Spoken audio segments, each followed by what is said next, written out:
Thank you, and thank you so much for having me.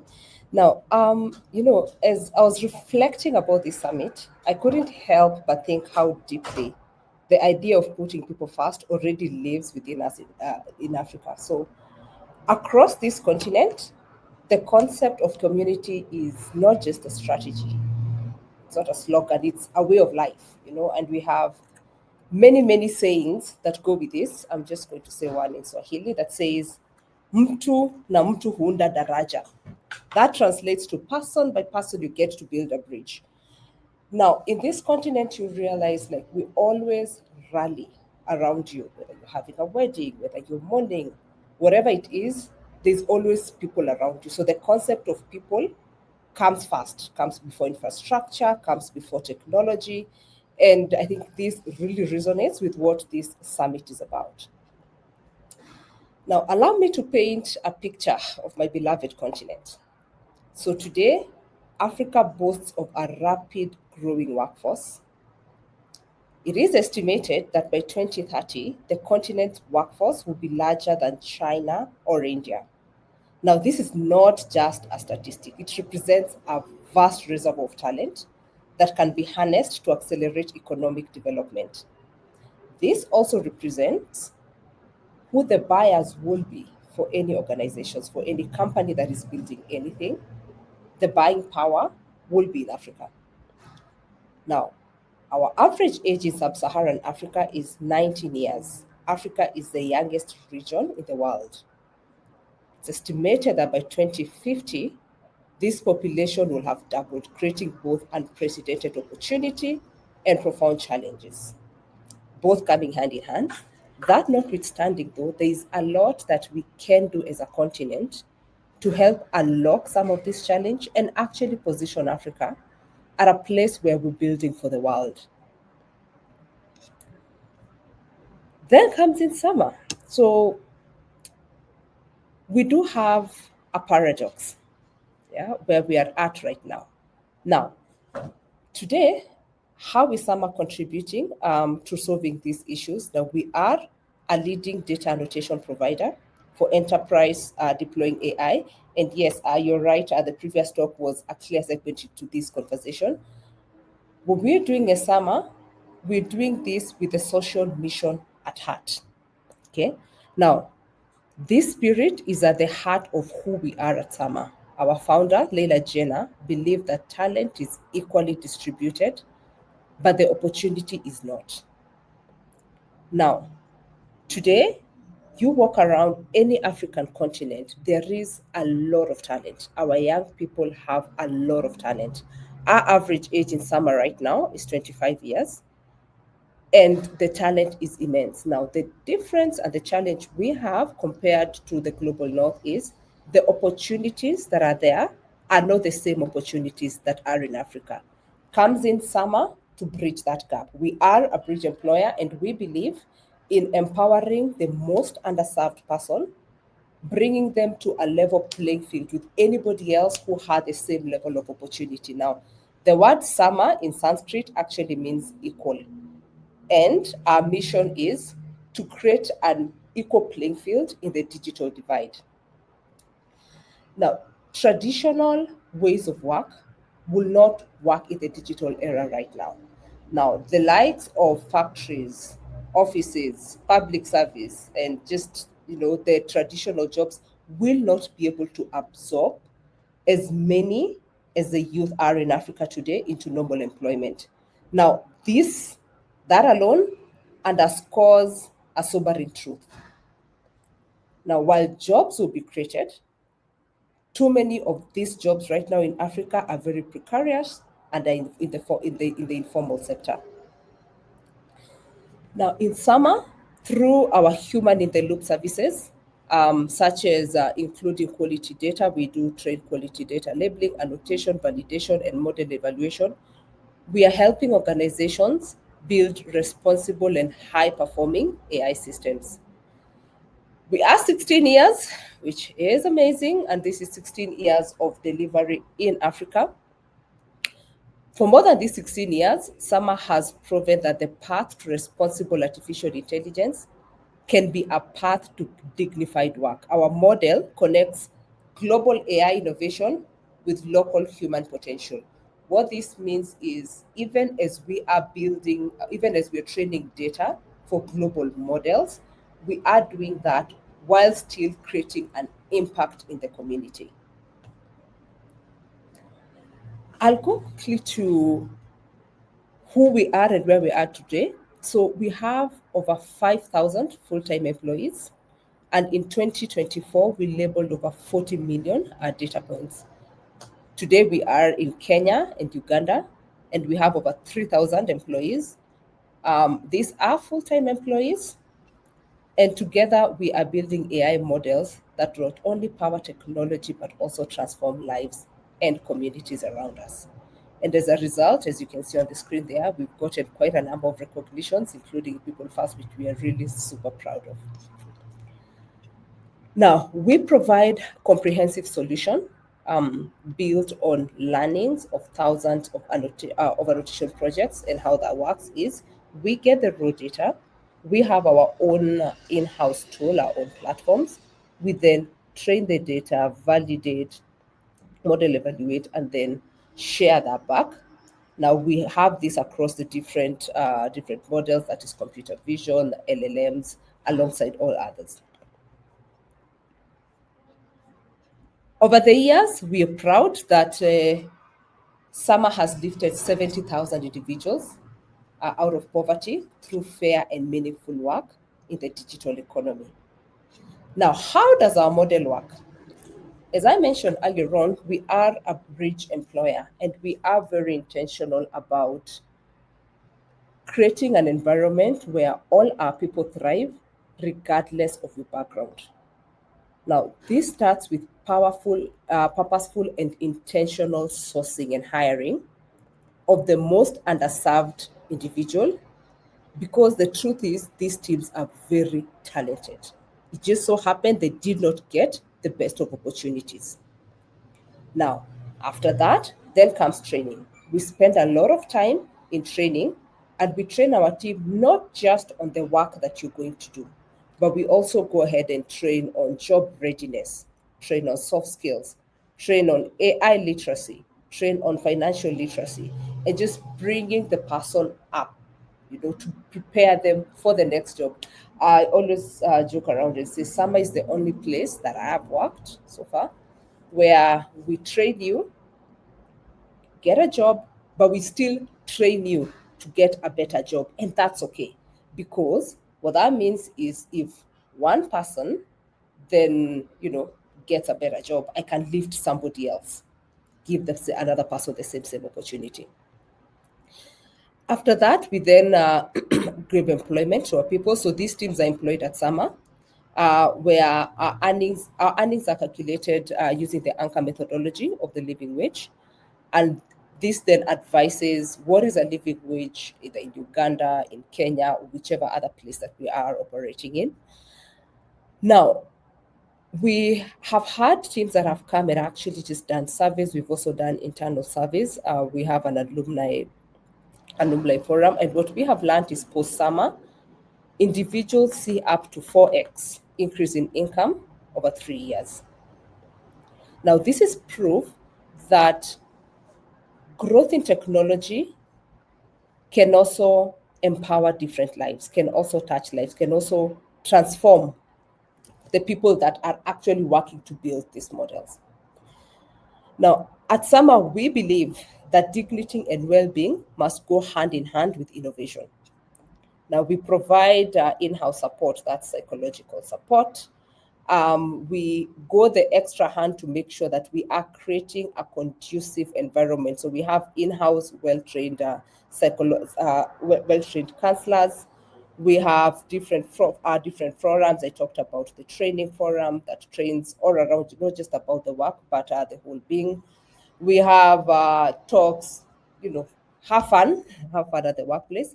And this has gotten us a lot of awards. I'm just going to call out we were named top 3, the Middle East and Africa, in the Global Inspiring Workplace, which we are extremely proud of. So thank you for that. Now, Even with all these good things, I think as a continent, we have a crisis that we must address. Now, we know that by 2028, nearly 40% of job skills globally will change due to AI and automation,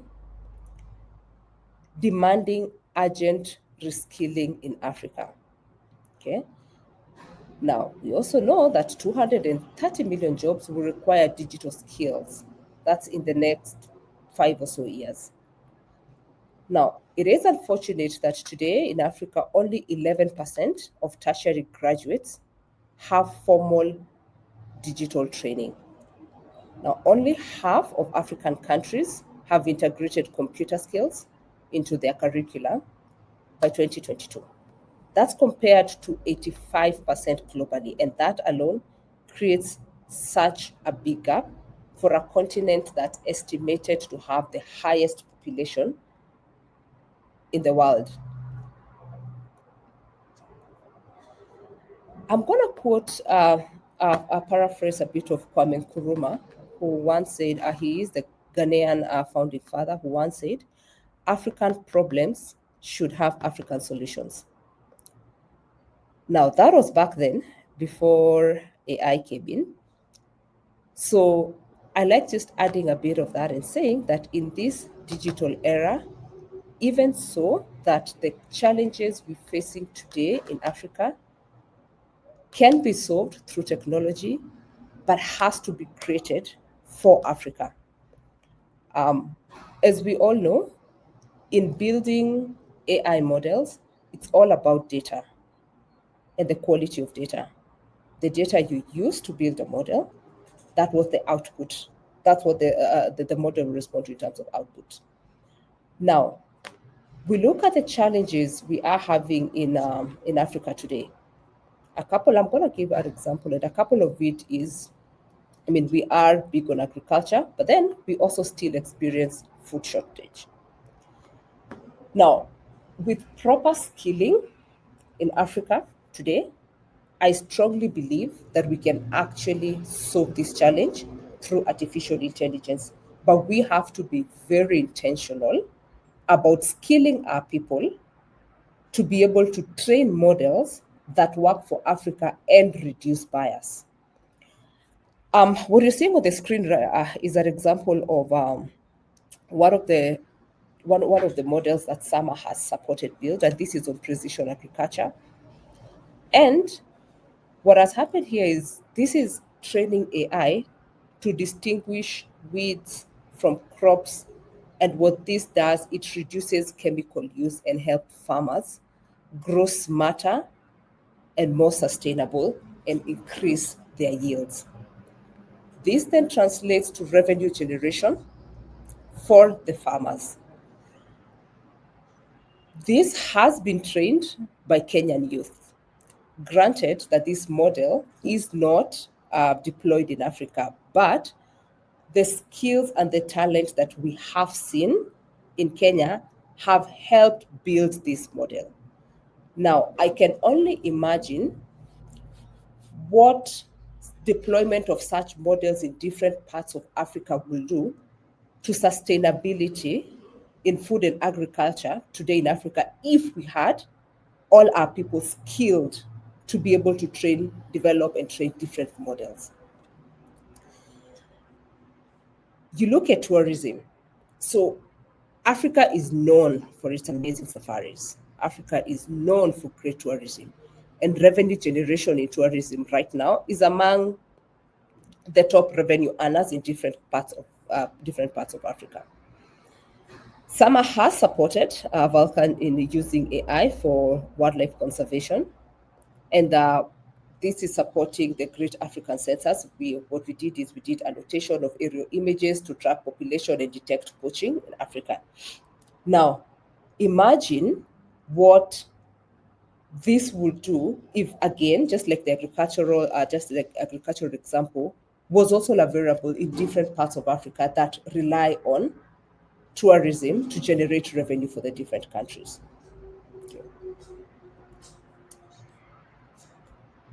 We have real world impact stories of what Summer has done to transform lives and inspire meaningful work across the African population. But the big question still remains. Okay, so how do we leverage technology? But then also, how do we bridge the policy gap to create dignified work, but also at the same time, create opportunities for work in the digital space in Africa?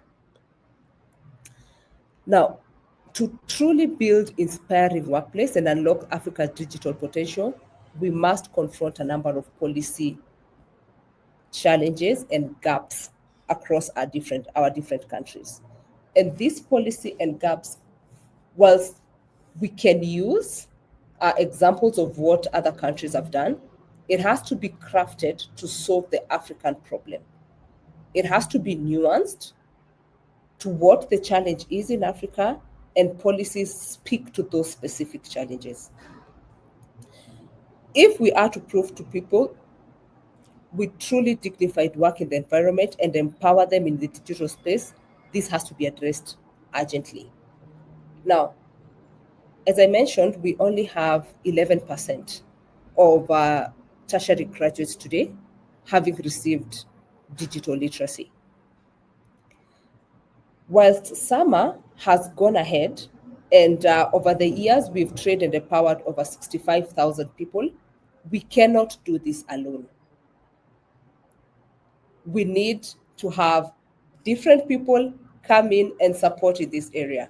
And what this means is there has to be a private public government partnership in supporting developing the policies, in supporting in curricular development. And in curricular development here, we cannot just rely on the educational institutions to do this. The private sector that has already done this needs to come in and support in building those curriculum. Now, Summer has partnered with a number of universities in Kenya today. And what we are doing, one of them is the University of Nairobi. And what we are doing is help them build an AI curriculum that helps bridge the gap between education and the skills that are needed at the workplace. Equality is important. I think if we are to bring equality, if we are to have all our youths play at the same level field, both in Africa and the global situation. Now, as I conclude, I believe that governments must ensure that a framework around occupational health, safety, remuneration, worker protection go hand in hand with technology improvements. Now, the future of work must not just be digital, it must be dignified. And to do this, policies must be in place to ensure that this is actually being done. Now, the next chapter in employment will be defined by how we invest in our people.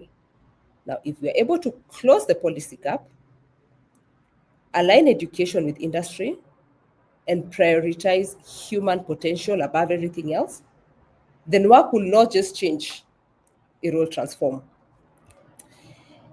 And I have spoken a lot, but I would like for us to just play a video of some of our workers and actually get to see, one, what Summer has done, but then secondly, just get to see the power of AI, digital work, and impact work, that is our social mission, the power and the transformation that it can bring if we have all this working together, and a proof that all this can actually work together.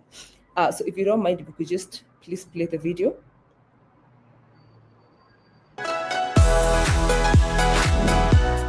Kibra, one of Nairobi's vibrant communities, faces challenges with limited education and job opportunities.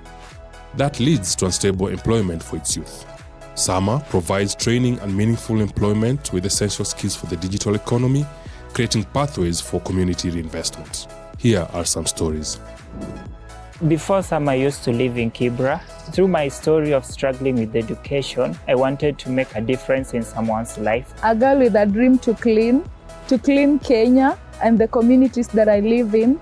I began to open up my own company, Linkaya Cleaning Services, because of the steady income at Sama. The summer source salary helped me to do a diploma in business management, and I managed to educate my 4 siblings. I founded an organization called Shaping Futures. We provide life skills education to the vulnerable children in the community by engaging them in specialized dance, social and emotional learning programs. When Shaping Futures was founded in 2019, we started with 2 kids, and up to date we have like around 168 kids. I've managed to employ 6 guys. It's the Summer Impact Spotlight that made me now to walk out and register the business boldly, because they are too serious about impacting someone in life.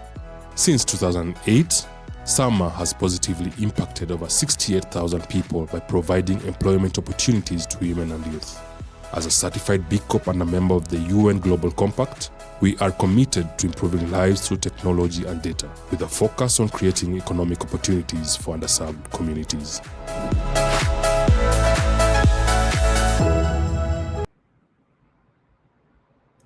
Okay. Thank you. So, is that come to the conclusion of your talk, Annepeace? Thank you.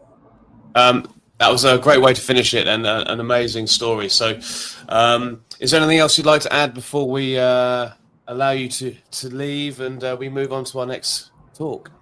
I think it's just a call to everyone. I think all policymakers, all governments, or the private sector, to just everybody play their part to make sure that even as the world is going towards technology, we are in a digital era, yes, but I firmly believe that all the different things can actually work towards creating dignified work for people across the globe. And this can actually happen if we have everybody playing their part, like everybody contributing towards making this happen.